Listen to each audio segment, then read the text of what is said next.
Hello everyone and welcome to this video. In this video we're going to be going over the OSI model. Alright, so you might be asking yourself, well, why exactly do we need to go through the networking fundamentals?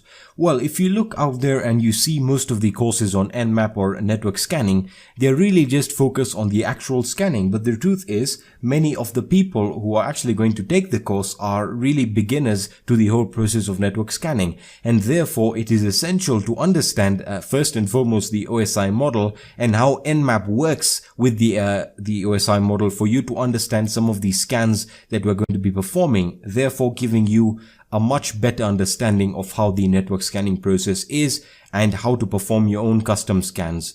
Alright, so it's very, very important that you understand the basics or at least the fundamentals of networking.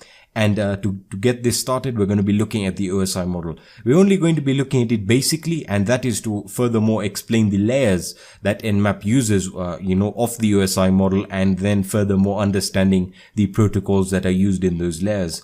Alright, so let's get started with the OSI model. Now, by definition, the OSI model is or stands for the Open Systems Interconnection. Alright, so it acts as a model or a reference point for how applications can communicate over a network. Alright, so it's a reference point for network engineers or systems administrators to look and understand how applications communicate over a network. So why do we need to look at the OSI model? Alright, we need to look at it to understand Nmap and how the flow of packets is on the network and how packets are sent on the network. Alright, so we need to understand how packets are sent and how they flow on a network.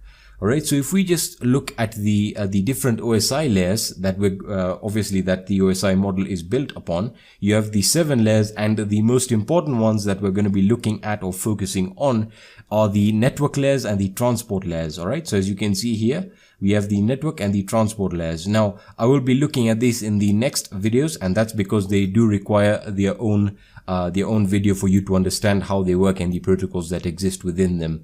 Alright, so I would recommend that you go through the OSI model and understand how each of these layers communicate with each other and why they're so important. But when it comes down to Nmap uses the network and the transport layer, and that's what we're going to be paying attention to. Alright, so I'll be seeing you in the next video.